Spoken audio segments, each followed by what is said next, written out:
Hi everyone, this is Pastor Tim with this week's video update.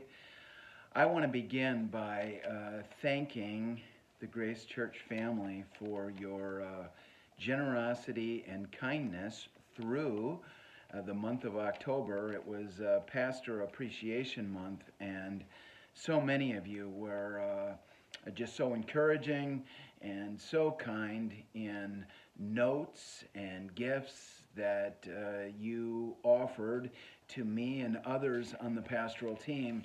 And on their behalf and on behalf of Ann and I want to say thank you so much. And then Ann and I just went through this season of having tested positive for COVID, and we're both quarantined.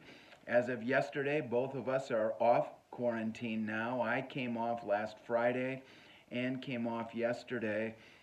But during that time of quarantine, again, the church family was so responsive and so loving and so kind and so encouraging, so supportive. And we just honestly were pretty overwhelmed, Ann and I, very humbled by your expressions of love. And we're certainly glad to be on this side of quarantine and feeling no symptoms and getting a bit more energy every day. So we want to thank you for all of that. I am personally very, very thankful for our Little Light of Mine ministry. That ministry is not only touching the lives of people here at Grace Church, but many people in the community. I'm so thankful for the leadership of Myrna Hughes and of Christy Smith in that very, very important ministry in our church. I'm grateful for all of the staff who, in so many ways, they serve sacrificially, they serve with a great love for children, and they serve with a love for Jesus, wanting him to be lifted up in the lives of children as they serve families. And I just want you to know that there are many, many families being served by Little Light of Mine who are not part of Grace Church. In fact, in a number of cases, they're not a part of any church. But we have a chance to serve them by caring for their children. And I'm just thankful for Little Light of Mine. I'm thankful for Grace Kids and the ministry of Christy Smith and her team with Grace Kids.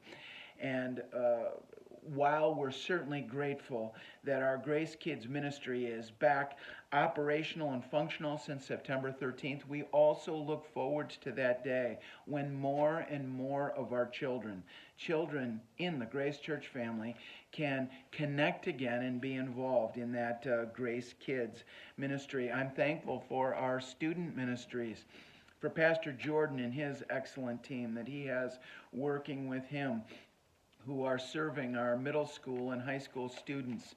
And I'm thankful for Jordan's leadership and for the opportunity that we have not only to connect again with kids from families that are a part of Grace Church, but also with a number of kids from outside the church as well, who are engaged in participating in our student ministry. Just really thankful for them. This Sunday in our worship celebration, we are going to meet just in one service this week. We're going to be meeting at 11 o'clock in our Sunday morning worship this week, but not at 9. Because of a little bit lower attendance in recent weeks, because we are presuming because of some of the surge of COVID in the area, and because this Sunday is the deer hunting opener here in the UP, and we understand that there's a few men in the church and some women as well who have a tendency to be out in the woods on the day of that opener. We have decided to go with one service. It'll be at 11 o'clock. There will be live stream at 11 and also in-person worship. And I look forward to this Sunday. We are going to be looking at a passage in our ongoing series in the Gospel of Mark. It's in chapter 7, verses 24 to 30. It's an interaction that Jesus had with a woman who's never named for us, but she's referred to as a Gentile woman, a Syro-Phoenician woman. She lived in an area outside of Israel, and Jesus had gone into that region, and this woman came to him on the behalf of her little girl. And the interaction between Jesus and this woman is at one point actually a little startling. And yet, I believe what Jesus was doing, and we'll see it this Sunday as we unpack this passage, he was testing this woman's faith. She had come looking for him. She believed that he had authority and power to do something on behalf of her little girl. And indeed, he did. But what he did in the context of this conversation was he drew out her faith. And I think we're going to learn something about the biblical principle of brokenness as a healthy inward brokenness and its relationship to healthy faith. I hope that if you can't be with us in person, you'll follow online, or you will watch this message later on our website.